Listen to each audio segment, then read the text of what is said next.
વાત કરીએ છીએ. હા, શાંતિ. કોઈ પોલીસ વાળા એવું ના સમજે, કોઈ બી મગજમારી નહીં કરતા. હા, કેમ રોક્યા છે એની વાત કરો. તમને એટલા માટે રોક્યા છે કે ત્યાં તમે જઈને કાયદો વ્યવસ્થા બગાડો. કઈ જગ્યાએ જઈને કાયદો વ્યવસ્થા ભાઈ અહીંયા કરો છો અત્યારે તમે માણસોને. હા, અમારો વિસ્તાર છે, હું ચૂંટાયેલો ધારાસભ્ય છું. તમને મને ડિટેન કરવાનો ઓર્ડર છે તમારી પાસે?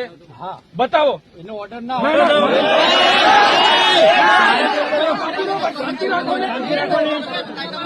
શાંતિ રાખો તમે. કાયદામાં જોગવાઈ છે ધારાસભ્યના ઘરે પોલીસ મૂકવાની જોગવાઈ તમારામાં કોણે તમને સત્તા આપી છે ભાઈ? રાતે કોણે પોલીસ મૂકી હતી મારા ઘરે? બંદોબસ્ત બધી જગ્યાએ રાખી શકે. કેમ આજે કેમ બંદોબસ્ત મારા ઘરે મૂક્યો તમે? બિલકુલ નહીં. કાયદો અને વ્યવસ્થા અમે પણ જાણીએ છીએ. અમે કોઈ પ્રકારનો કાયદો વ્યવસ્થા હાથમાં લેવા નથી માંગતા.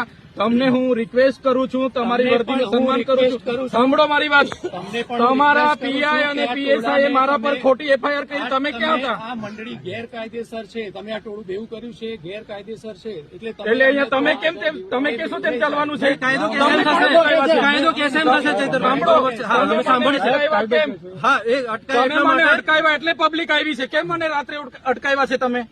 કેમ ધારાસભ્યને તમે નજરકેદ કેમ કર્યા છે? તમને એટલા માટે ધારાસભ્યને નજરકેદ કર્યા છે એટલા માટે લોકો ભેગા થયા છે. લોકો કઈ અમે બોલાવીને ગેરકાયદેસર મંડી નથી બની. સાંભળો તમે 10 ગાડીઓ લઈને અમને અટકાવવા કેમ આવ્યા છો ભાઈ? કારણ કે આટલું લોકો તમે ભેગા કર્યા છે એટલા માટે. હું એકલો જ હતો, કોઈ લોકો નતા. તમે મને અટકાવ્યો ત્યારે અમારા ડ્રાઈવર સાથે અમે એકલા જ હતા. એટલે આવી રીતના વાત નહીં કરવાની. બરાબર, અમે ત્યાં જઈને લોકોને વળતર અપાવીશું. અમે ગુનો કર્યો છે. તમારા પીઆઈ અરજદાર બને, તમારા પીએસઆઈ અરજદાર બને. અમને માથાભારે સાબિત કરો તમે. એ તમને નોટિસ આપશે ત્યારે તમે. નોટિસ નહીં, નોટિસ ક્યારે? તમે આખો મોરચો લઈને ઘરે દોડી આવો છો ત્યારે નથી તમને ખબર પડતી? એ અમે નથી આપી કોઈ. ના, બિલકુલ નહીં. અમે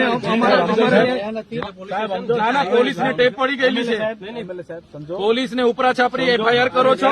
હવે 70 લોકો પર એફઆઈઆર કરી છે. મારે 70 લોકોને લઈને કોર્ટમાં ફરવાનું છે. હવે પદયાત્રા કરી એમાં શું થઈ ગયું? એટલે તમને અમે વિનંતી કરીએ, તમે જાણી જોઈને ઘર્ષણ નહીં પેદા કરો.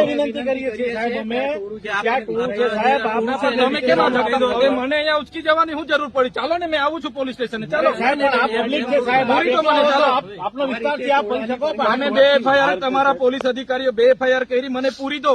તમને સંતોષ થાય તો જેલમાં મોકલી આપીશું. અમને કોઈ સંતોષ તો પછી હું મગજ મારી છે. કાયદાનો ભંગ ક્યારે નહીં કર્યો. પણ આ ભાઈ આ પબ્લિક જોઈ લો. અમને આટલા બધા ગાંધીજી હતા ને, અંગ્રેજો સામે લડ્યા હતા.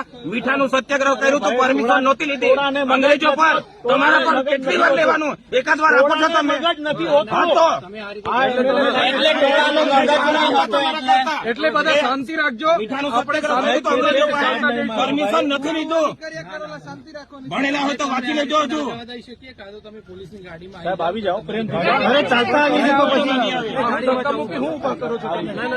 અમે આપના કહેવા પ્રમાણે 3 કલાકથી વેઇટ કરીએ છીએ. અરે પણ અમે તો ભરૂચ જવાના છે. અમારે અંકલેશ્વર જામીન આપવા દે છે. એનો ગુનો જ નહીં, ભરૂચ નો છે. અમે ભરૂચ જઈએ તમે શું કરો? તમારે લાગે વચ્ચે આવી અમે 3 ગુનેગાર છે. તમે ગુનામ પાડવા માંગો છો અમને ઉપરથી.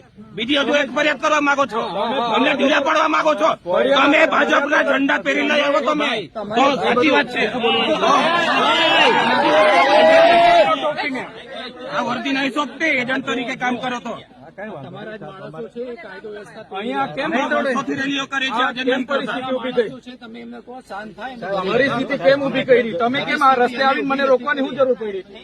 તમે તમને એટલા માટે રોક્યા છે. તમે ત્યાં જઈને બીજો આવી ત્યાં શું કરવાના? અમે મારે ધારાસભ્ય છે, લોકો આવે લાખો પબ્લિક તો ફરિયાદ કરતા પહેલા તમારે વિચારવું જોઈએ ને ભાઈ. ખોટી ફરિયાદ શું કરવા કરો છો? તો પછી રોકવા શું કરવા આવ્યા છો? સાંભળો સાહેબ, એ કંપનીમાં 3 દિવસ પછી મનસુખભાઈ પી ગયા. તે એકલા જ નહીં ગયા, કેટલા જણ ગયેલા હાથે. એમના સામે ગુનો દાખલ કર્યો. તઈ જઈને લોકો ફોટા પડીને આવ્યા. તઈ હું બોલ્યા જ છે ને એમણે. એજન્ટ છે એને જ કરે. એજન્ટ ખાલી એજન્ટ તરીકે તમે કામ કરો. તેના પર હું ગુનો દાખલ કરો. તે કંપની ગયેલા કે નહીં? સાંસદ પોતે ગયેલા. તો પછી વધારે મત મળ્યા છે ત્યાં. હા તો એટલે અમે કાયદો વ્યવસ્થામાં હજુ બી કહીએ છીએ અધિકારીઓને, સાહેબ કાયદો વ્યવસ્થા જાળવીએ છીએ. તમે શાંતિપૂર્ણ રીતે આગળ ચાલો, અમે પાછળ આવીએ છીએ. કોઈ ડિસ્ટર્બ નથી. એવું નહીં થાય. અમે હટીશું નહીં. પોલીસની. પોલીસની ગાડીમાં આવી અરે ચાલતા જવાનું છે. એવું નહીં થાય. અમારી નહીં ગાડી અમારી નહીં ગાડી એટલે અરે ભાઈ પણ આ જાણી જોઈને હું ચાલો બધા પોલીસની ગાડીમાં બેસી જાવ. ચાલો બધા બેસી જાવ. બધા બધી ગાડીમાં બેસી જાવ. બધા ગુનો દાખલ કરો. ગુજરાતનો ફર્સ્ટ નંબરનો ગુનો અહીં દાખલ કરો. જાઓ ચાલો બેસી જાવ બધા.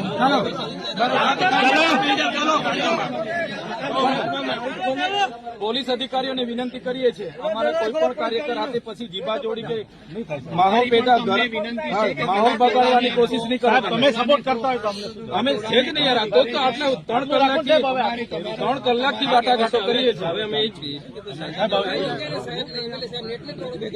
હા તમે આવી રીતે રાતો બારોબાર કરી દો. પણ અમારે બી કાયદો વ્યવસ્થા આપણી ગાડી એક મંગાવી લો આગળ.